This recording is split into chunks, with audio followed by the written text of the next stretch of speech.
What do people mean when they say fake news? Do they mean that reporters and journalists and broadcasters are just making up stories out of thin air? I don't see much evidence of that, but all news is biased because we're all humans and we're biased. So let's talk about the ways that our news is biased. This is part 2 of a 3-part series. If you haven't watched part 1 yet, it might be helpful to do that first and stay tuned for part 3. Humans are biased, no matter how hard we try not to be. Reporters, broadcasters, writers, businessmen, the camera guy, they're all humans. Ipso facto, the news is going to be biased.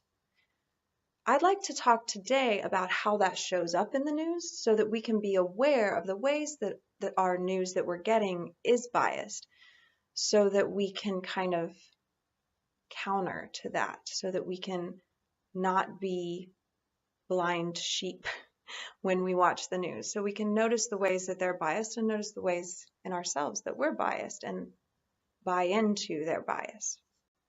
So number one, the first thing that I've noticed that's different in news media across the different types of media is what they choose to cover, what they consider important. There's so much news every single day, and so they want to give you the news that you want, the news that you think is important, and that they think is important, and that's an opinion, and your opinions are biased. And so when deciding what news is going to make it to air and what's just not that important, not going to grab your attention, not going to excite you, what gets left behind and what makes it is different across different media with different audiences. So CNN may decide it's important and it needs to be covered, and Fox may decide it's not and skip it.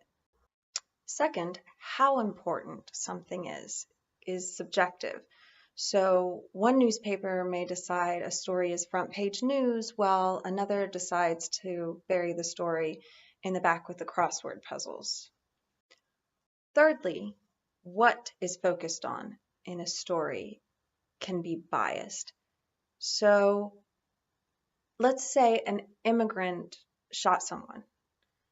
On the right, the news is going to cover immigration status. They're going to focus heavily on trying to understand their immigration background status, like are they legal, are they illegal, like when do they become whatever, when do they come, right?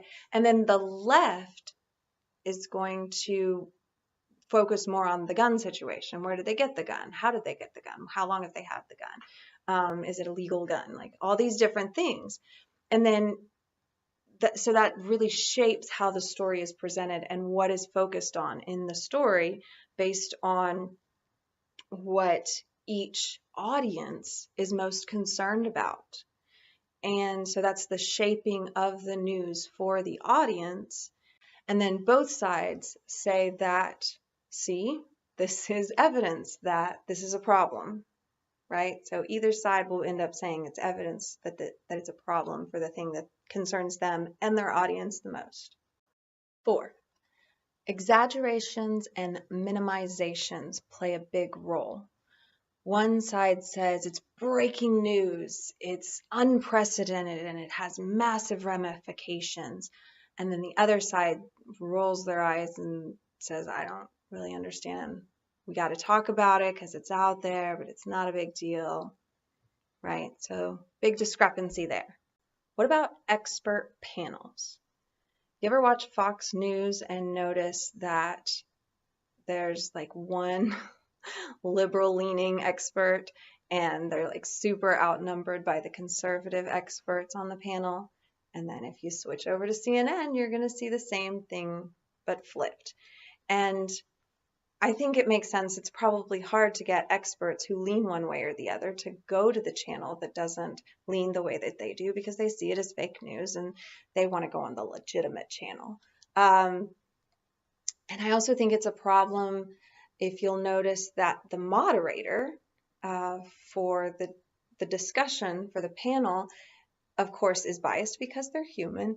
And so they sometimes are trying their very best, but you can see by their facial expression, their body language, their tone of voice that they lean towards some members of the panel and agree with them more and question them less, and really hammer and question the experts on the panel from the side that doesn't have the same confirmation bias as them.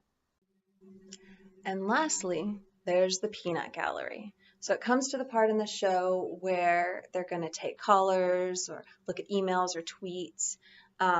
And guess who is calling, email, and tweeting? People who watch, listen to that show. Same thing on platforms that are on the internet, written, typed.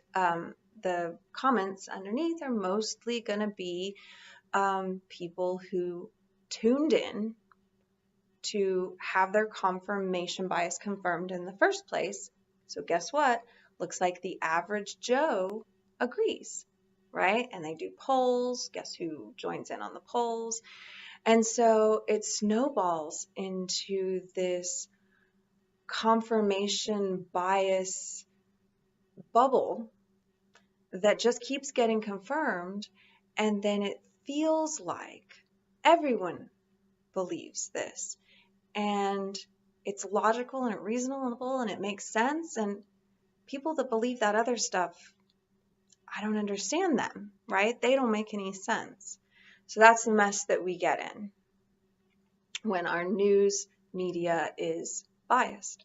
And there's really no avoiding that.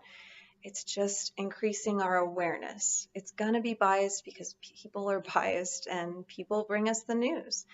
And if robots brought us the news, it'd be boring and no one would watch. I hope this was helpful. I would love it if in the comment section below you would add different ways that you notice the media being biased so that we can all increase our awareness. I'm not saying that I've caught them all, so I'd love to hear more ways that you notice. This is part 2 of a 3-part series, so check out 1 and 3 if you haven't already.